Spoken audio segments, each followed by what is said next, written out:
Episode number 7 के start में हमें दिखाते हैं कि आज एक बहुत ही स्पेशल डे है। आज मिलिट्री कॉन्फ्रेंस का दिन है जिसे अटेंड करने के लिए सारे ऑफिसर्स इस वक्त जा रहे होते हैं। जिस समय ज़ीशियू और उसके फ्रेंड्स कॉन्फ्रेंस हॉल में एंटर हो रहे होते हैं तो सिक्योरिटी गार्ड्स उससे कहते हैं कि अंदर हथियार लेके जाना मना है, इसलिए सारे लोग अपनी तलवारें बाहर ही रखते हैं। ज़ीशियू को सुनते ही उस वक्त पता चल जाता है कि यकीनन अंदर कोई बड़ी गड़बड़ होने ही वाली है, लेकिन फिर भी वो खामोशी से अपनी तलवार उस गार्ड को दे देता है कि इसका स्पेशल ख्याल रखना।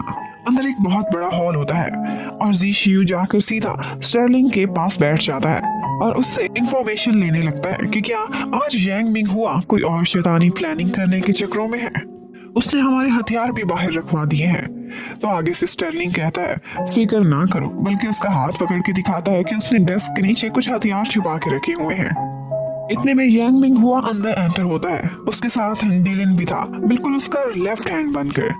आज की कॉन्फ्रेंस में वो अनाउंस करके डिलन को डिप्टी कमांडर से कमांडर बनाने वाला था और वो अब तक का यंगेस्ट कमांडर बन जाएगा। ये बहुत बड़ी अचीवमेंट थी। उसने यांग मिंग हुआ का एतमाद जीता हुआ था।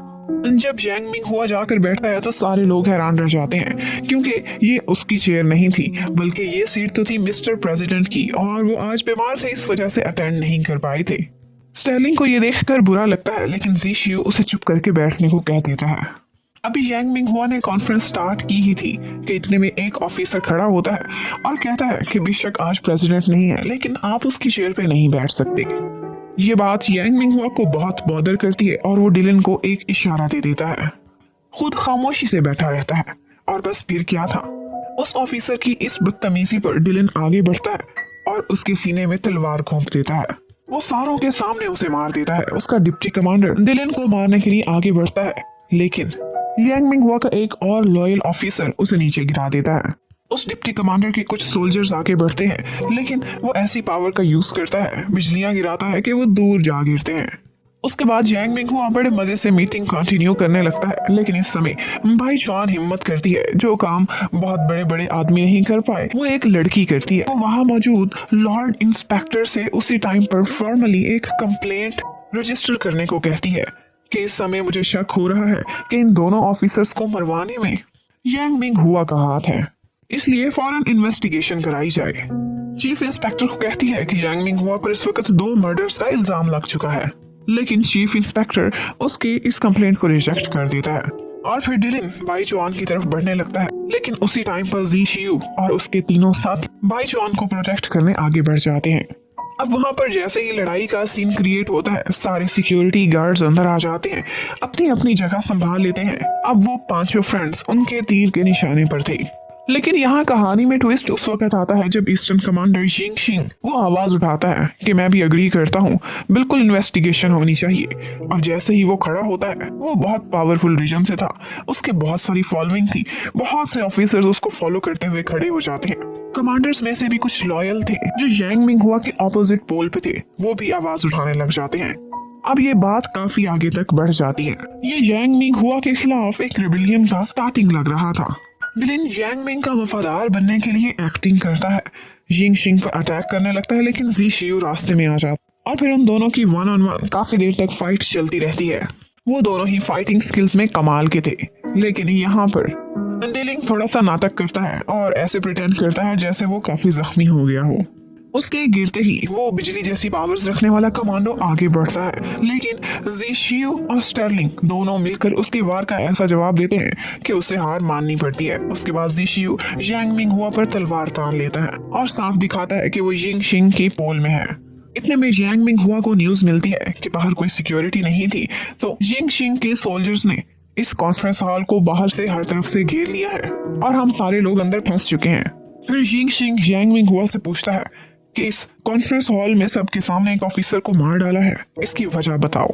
यांग मिंग हुआ मजे से उन पर इल्जाम लगा देता है कि वो लियू फेंग फैमिली के लिए काम कर रहे थे, वो गद्दार थे, उन्होंने रिश्वत भी ली हुई थी, इसलिए उनको मरवा दिया। गद्दारों को खत्म करना कोई गलत काम नहीं, लेकिन तुम्हारे इस रिएक्शन की क्या वजह है? तो जिंग शिंग कहता है मैं भी गद्दारों को ही खत्म करना चाहता हूँ, समझ सकते हो तो समझ लो। यांग मिंग हुआ को गुस्सा तो बहुत आता है, लेकिन वो बहुत सियासी टाइप का था। फौरन से सोल्जर्स और सिक्योरिटी को कहता है कि पीछे हट जाएं। क्योंकि उसने देख लिया था कि जिंग शिंग का अब बिल्कुल लड़ाई का मूड आ गया था। उसने तलवार भी निकाल ली थी।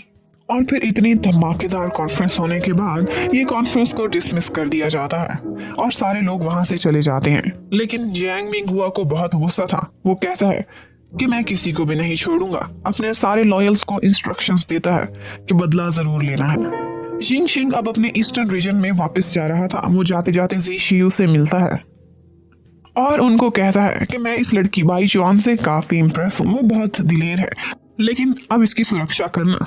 जियांग मिंग हुआ बदला जरूर लेता है। जी शियो को जिंग शिंग की काफी फिक्र हो रही थी। उनकी सेहत भी अक्सर खराब रहती थी, तो वो उनको केयरफुल रहने का कहता है और उसके बाद वो वहां से चले जाते हैं। फिर जी शियो अपने तीनों सबऑर्डिनेट्स को जी चुआन हाउस में भेज देता है और खुद स्टर्लिंग के साथ एक काम देखने चला जाता है। एक्चुअली उसने चोरी चोरी डिलन से मिलने का प्रोग्राम बनाया हुआ था।